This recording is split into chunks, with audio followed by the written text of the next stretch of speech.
Hi everyone! Today's video is about all the online resources and apps that I use in my life as a teacher on a daily basis. So if you've seen my previous video, I used to have this iPad mini first generation, which turned out to be really bad and I couldn't use it properly because it lagged so much.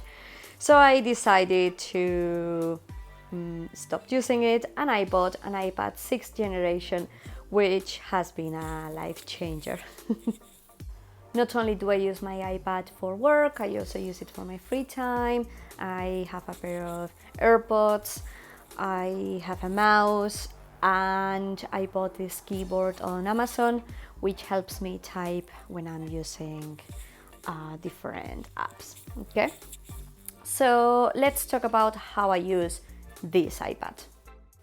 So on the main screen, I have on the left two widgets. One of them is the calendar, and I also have the notes. Both are native of iOS.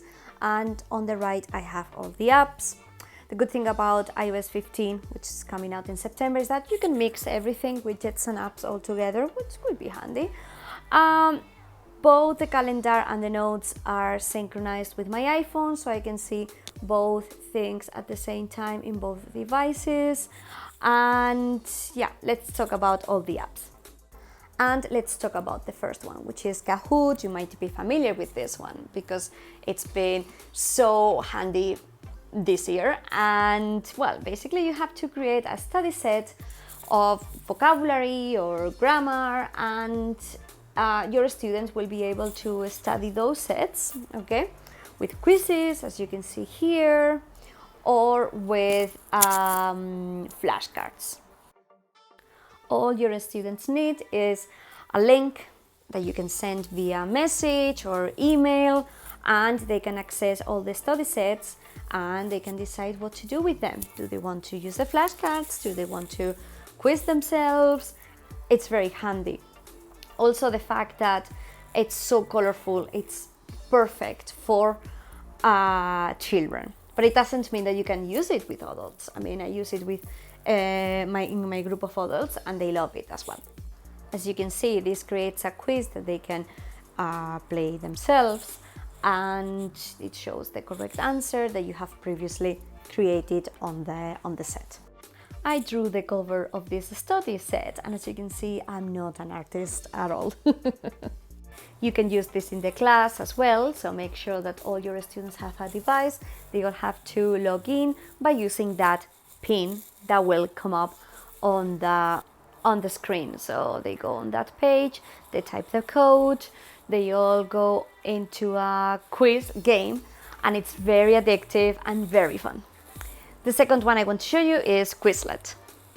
Quizlet works more or less in the same way as Kahoot, but it's less colorful, and that's why it's used also in other situations, such as university, or if you're studying at your own pace, you're studying a course, that's also very handy. But yeah, this works more or less the same way, so you can also create study sets. And yeah, as you can see, I was running out of battery, but anyways. So yeah, like I said, it works more or less the same way as Kahoot. You create a study set, and in the option there, you create the set, and students can study the set by using the flashcards or using the learn option. And you have tests and you have different games. It is very entertaining, and like I said, with these types of apps, you don't really realize you're learning, but you're learning at the same time. Here you can see the flashcard options. So you have for example, in my case, the expression in English and the expression in Spanish. So you flip the card and you can see the translation. Let's talk about the next app. This is a native app on iOS, which is called Voice Notes. I've used this one a lot because, of course, in Spanish classes, we have to record a conversation and listening exercise, and we can share it with our students.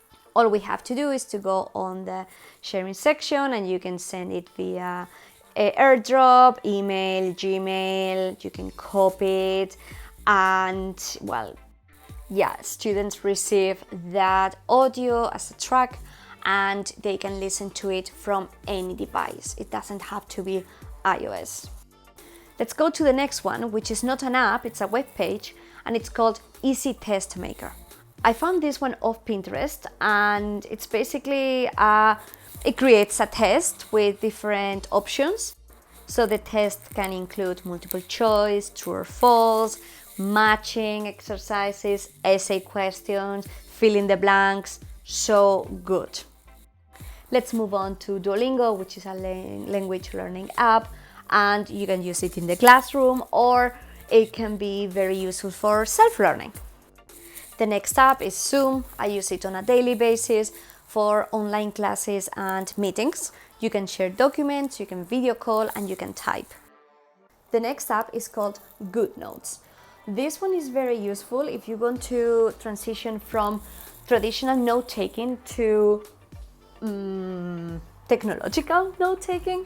So you can create different notebooks and you can take notes. In my case, I use an Apple Pencil, which has, the tip in order to write more finely. And well, you can create as many pages as you want. Very, very handy if you want to, you want to save paper, or you think that you don't really need physical paper for certain notes. I also use Google Docs. I am using this one a lot lately because my laptop is on its last days and I prefer to use the keyboard and type from the iPad. And well, it's very handy because it's like a Word document but online. You can type and then you can save it. You can go and share it with other people. And when you copy and share the link, anyone who has the link can edit that document. We use this one a lot in school when we have to create an exercise or a test and different teachers need to contribute or add something to the text. All they have to do is, if they have the link, they can edit that text. The next app is called Filmora. It's an app to create videos and it has a lot of options. You can change the quality of the videos, you can add sounds, photos. It is very handy and very easy. If I can use it, everybody can use it. And last but not least, we have Pinterest, and I use this one for inspiration. So for example, if I want to look for new teaching resources, ideas, games, this app is very handy. All you have to do is to click on save and then you pick a board and it automatically saves in that board. I also use it when I need a laugh because there are a lot of teacher memes there. And this is it. So what do you think? Are there any apps that you would recommend to me? Do you use any of the ones I've mentioned? Let me know in the comments below and I'll see you in the next one. Adios!